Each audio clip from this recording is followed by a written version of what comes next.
Yeah, man, I set it up just like this.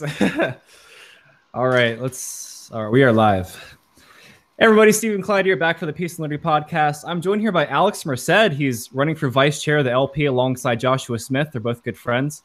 Just a little about Alex. He's ran for a 2013 LP candidate for the NYC Public Advocate. In 2016, he ran as an LP candidate for the U.S. Senate from NYC. In 2017, he ran as an LP candidate for NYC Comptroller, so he's done quite a bit. He hosts 6 podcasts. That sounds pretty unbelievable. He has over 2,000 videos on YouTube. He's also the founder of Libertarian Wing Media, but he has so many links, I'm just going to let him link everything at the end. But Alex, thanks so much for coming on. Thank you for having me. This is awesome. Thank you very much. Yeah, I'm glad we were able to set this up in last minute notice. But I guess tell the audience about yourself. Obviously, you're running for vice chair along Josh. So tell us a little about yourself. Yep. The name's Alex Merced. I'm running to be the next vice chair of the Libertarian National Committee. And basically, the message that I'm running on is a message of positivity, of unity.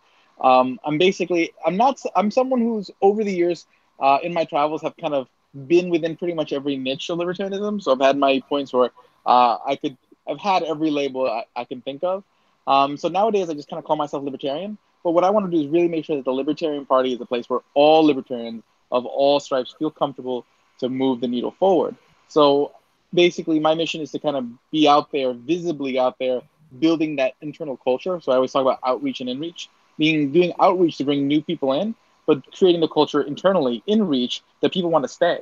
Because that's also the second part of the story. It's not just bringing them in, but keeping them in. And making sure that everyone, regardless of what stripe of libertarian you are, from the most moderate classical liberal to the staunchest anarcho-capitalist, that you feel like you are doing awesome work here, that you are promoting the principle, making change, and saving lives through libertarian activism. I mean, yeah, there's certainly a lot of infighting in the Libertarian Party, but I think at the end of the day, most of us have, pretty much the same goals. We want people to be free. We want them to live their lives the way they want to. By the way, if you don't mind me asking, because you've done so much, how old are you? I'm 33. So basically, I basically got into the whole movement at, I think I was probably I was 23, 22 at the time when I first heard Ron Paul. And I was actually in the Philippines of all places at the time. And the only English channel they had was Fox News. So it happened to be a catch the debate with Giuliani, between Ron Paul and Giuliani. And before that, I was a left-leaning, Barack Obama-supporting guy who voted for Kerry in 2004. But then that Ron Paul movement got me thinking, got me looking into more stuff. And then I've just been a rabid libertarian since. I literally spent probably 2009, 2010 just reading every piece of economic literature I could get my hands on, like going through the Mises Institute, the Foundation of Economic Education, Cato, and just reading everything. And everything I would read and learn, I made a video about. So that way I was kind of had to explain what I learned. And that's how I ended up with so many videos on YouTube of me just basically talking about all these economic concepts and philosophical concepts, etc. It's funny. I think about all the time. Without Ron Paul literally changed my whole life. Like if I never found out about Ron Paul, I might be a socialist. I might be a social justice activist. I don't know where I would have ended up. I absolutely have no idea. So it's just funny. This one guy changed all our lives. But yeah, you mentioned the Ron Paul debate. I think that debate with Giuliani was a real pivotal moment for him because wow, it's just even if I disagreed with him, that's that guy just said what he wanted to say right there. He didn't hold back, whereas other politicians were always careful about what they say. Ron Paul just said what he wanted to say. Agreed. And it was the whole package of Ron Paul, because people always talked about how he was an older candidate, yet it was all the younger people who were really interested in him. And my thing is, what I always tell people is the reason is because he was someone you could aspire to be.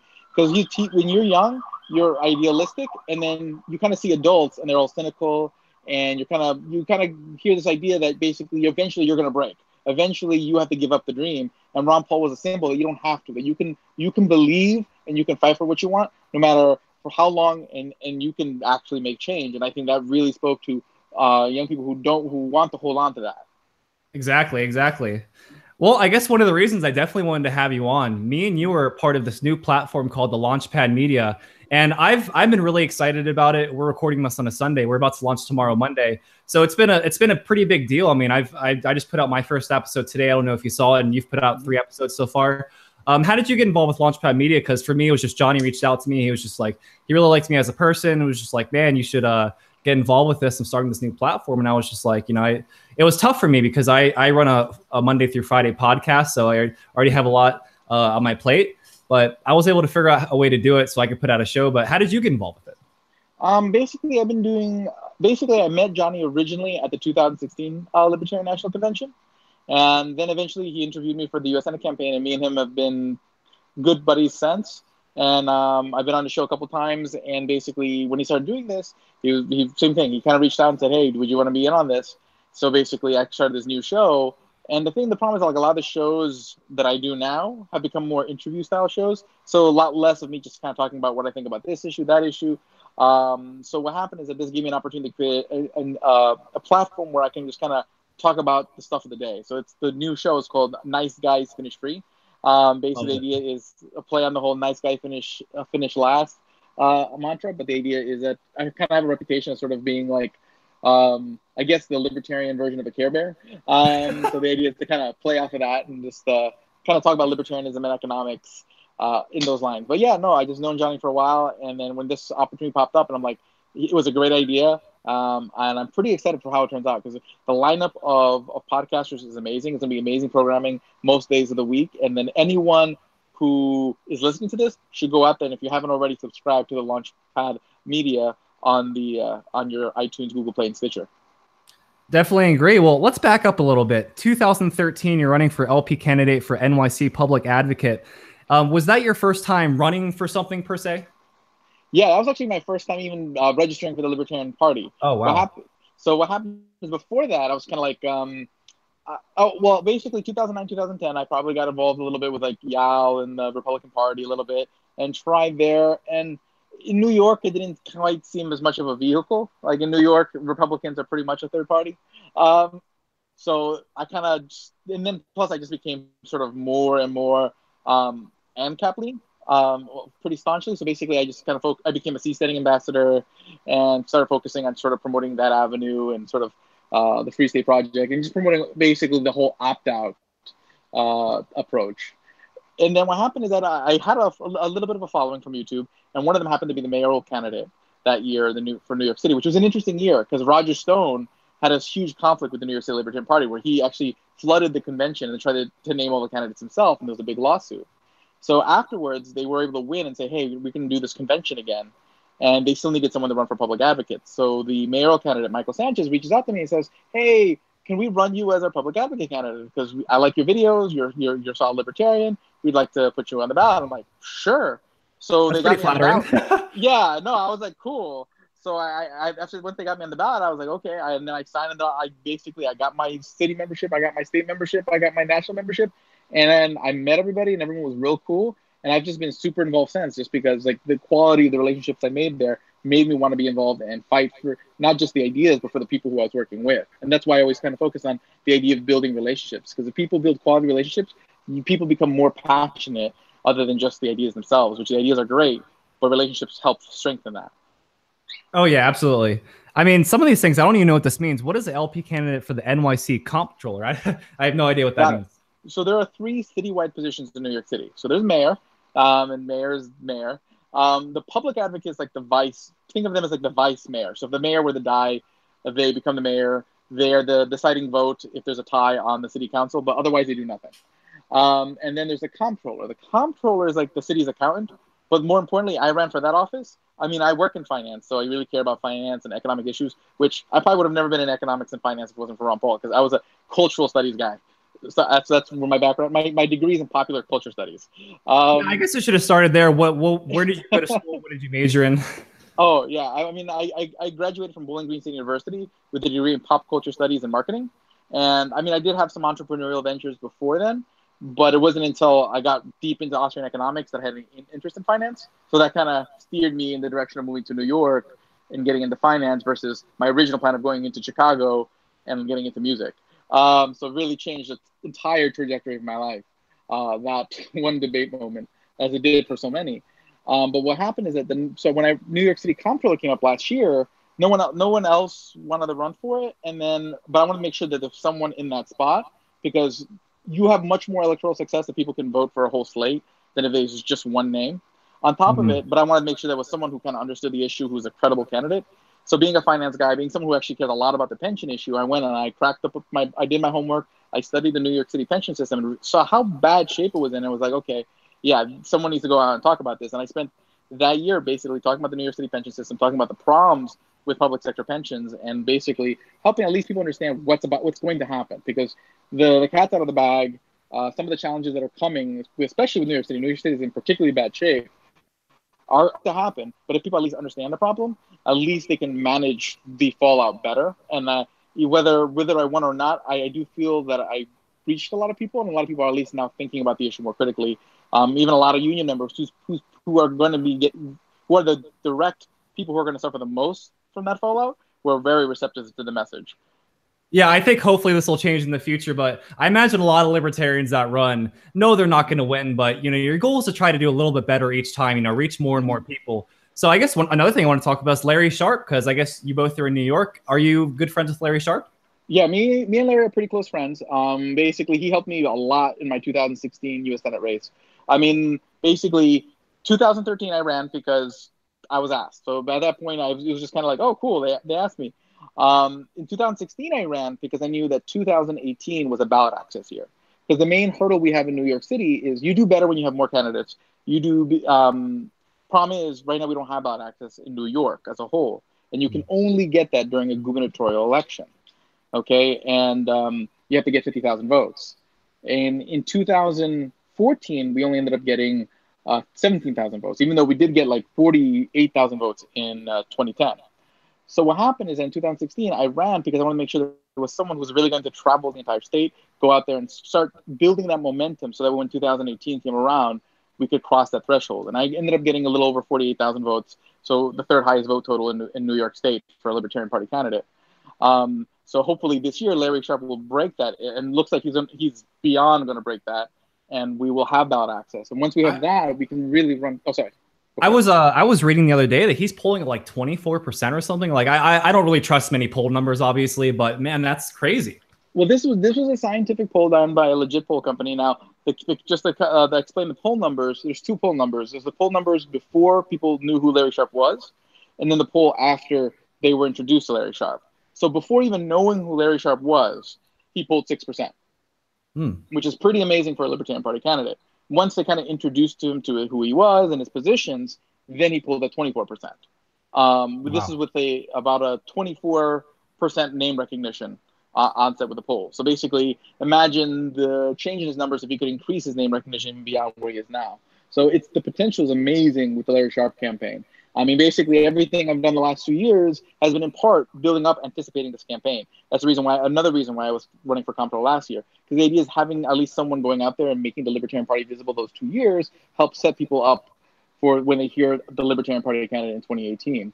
So it's all building up to that, because once we cross that threshold, the ballot access, then we can run enough candidates across much of the state that we can really start putting some wins on the board.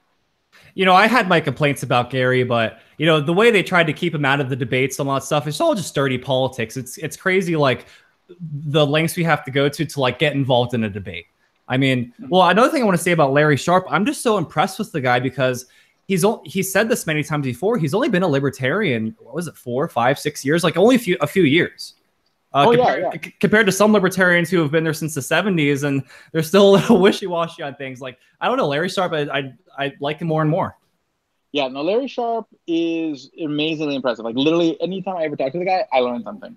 And it's because he just has he has real clarity when it comes to just kind of seeing people and how people work, that he can, like, walk into a situation, assess it really quickly, and just know the answer. Or at least know what the right questions to ask are, which that in itself is a very powerful thing to be able to do. So he's been extremely impressive and basically really has been a huge resource over the years that I've learned a lot from, and basically has contributed a lot to my ability to sort of kind of basically hit a newer level of consciousness. Because over the last couple of years, I guess the last couple of years, I've kind of come more into my own within the Liberty scene. And a lot of that is due to Larry Sharpe. Larry Sharpe always just kind of spitting out amazing balls of wisdom anytime he just opens up his mouth. And this was leading to my next point, which is that he just endorsed you and Josh. So that's really great. I guess let's lead into that. So how did you end up running for vice chair? Well, actually, the very first person who encouraged me to run for vice chair was Johnny Adams. of the Johnny Rocket Launchpad. Wow. Okay. He was actually the very first person who said, Alex, you need to be vice chair. If you can win vice chair, I'll come back and re-register with the Libertarian Party. And that was the first person. I'm like, originally I was thinking, okay, I'll run for at large, see what it's like to be on the LNC, kind of go from there. And then a couple other people kept encouraging me. And then like Larry Sharpe was the final straw, who was just like, okay, you need to run for vice chair. And when he told me, okay, you need to run for vice chair, after all these people who I super respect, super admire, kind of expressed that faith in me, I was like, I have to. And it got me really excited. And basically, I immersed myself in LNC culture. So when Larry left the Region 8 alternate spot earlier in the year, I jumped out to take that spot so that way I can start learning about the culture beyond the LNC. So now I'm the Region 8 alternate. I've been studying Robert Rules. I've been traveling the country, getting to know as many chapters as I can to learn about their culture, to learn about the different ballot access issues they have. So that way, if I can successfully win vice chair, which I hope I do, I'm pulling out everything I can to achieve this. I want to be someone who can again unite the party, but also really understands the challenges that everyone's going through, so I can facilitate and help. I really want to make sure that we have a vice chair who really is like everyone's cheerleader and always looking to make sure everyone gets the help they need.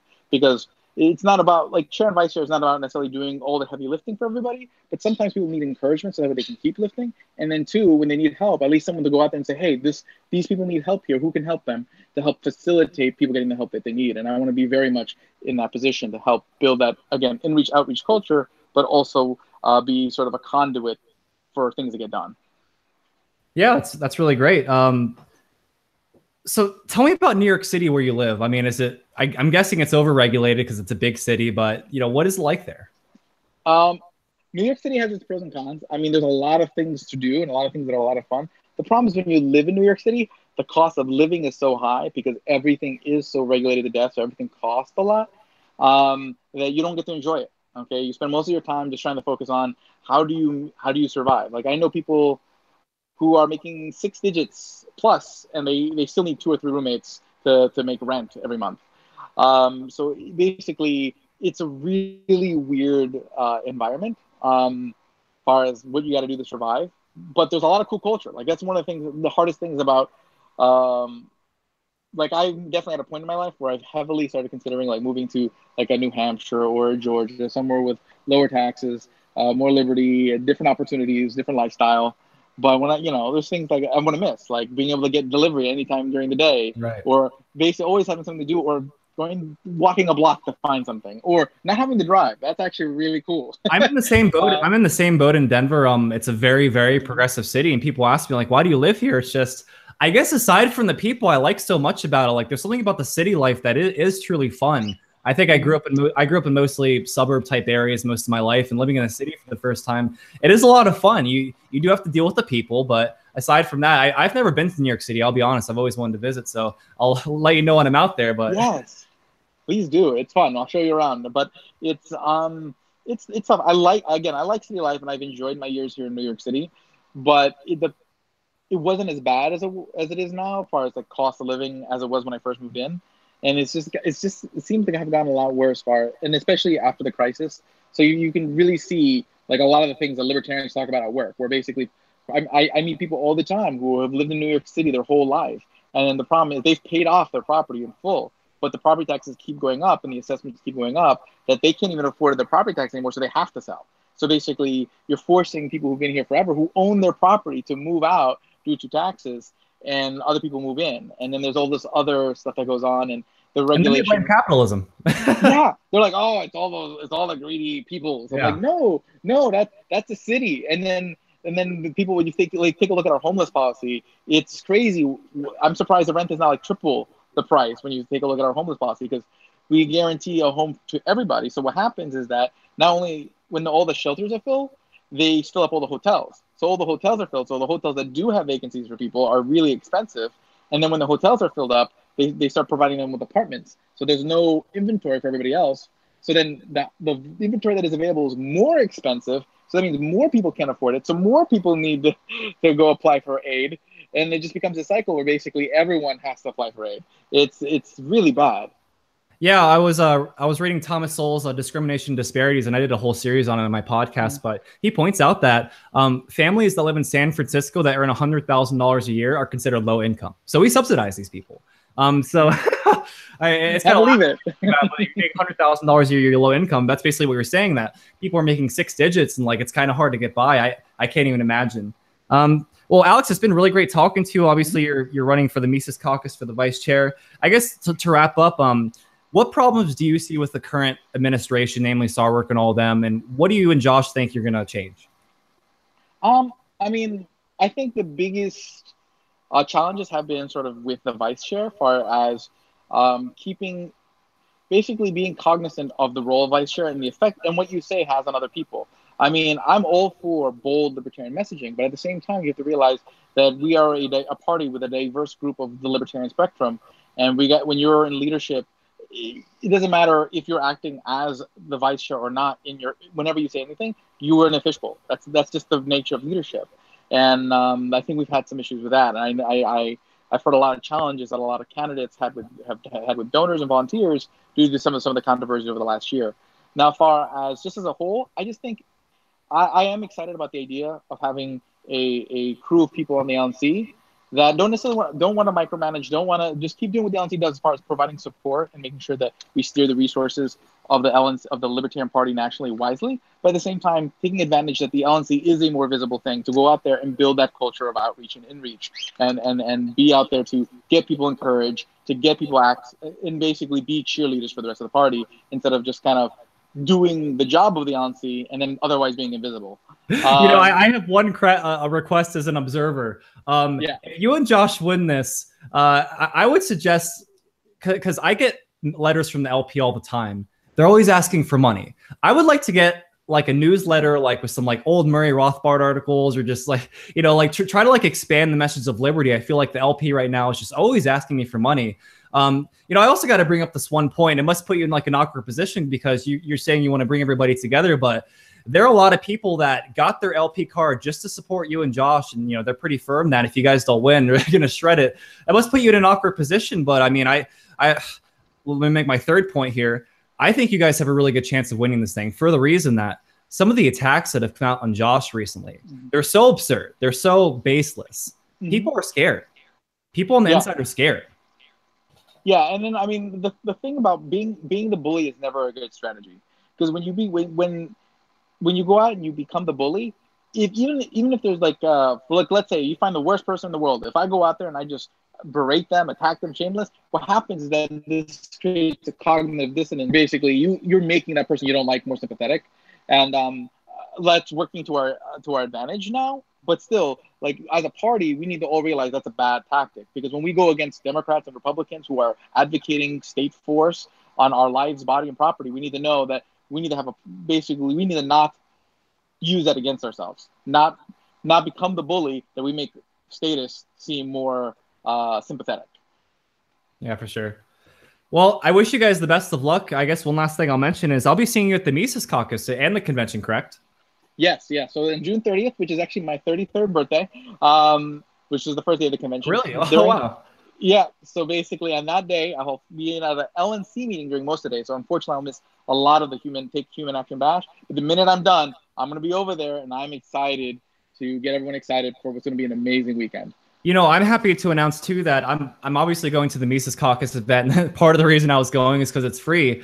I'm a writer for Liberty Hangout, and TJ Roberts got me a media pass in, so I'll be at the LP convention, not only there, but I'll be filming the whole time, doing interviews the whole time. Definitely, when we see each other, let's do an interview. I'm going to try to get Josh in the Peace and Liberty podcast before the convention, so maybe I can get you guys back-to-back episodes. But it's been really great talking to you, Alex. You're a really great, smart guy. You and Josh both, you're good friends, and I'm going to support you till the end. Thank you so much for coming on, Alex. Thank you. Anytime. Oh, one last thing. What are all your links to everything? Oh, you can find everything at alexmerced.com. But a couple of the quick links is, if you want to find all the stuff about economics, learneconomicsnow.com. If you want to find my sort of crash course for libertarianism for your non-libertarian friends, libertarian101.com. And if you're new to Bitcoin, blockchain, and crypto and want to learn more about that, go to bitcoinblockchaincrypto.com. And follow me on Facebook, Twitter, Instagram, Steemit, Minds, you name it, I'm on there.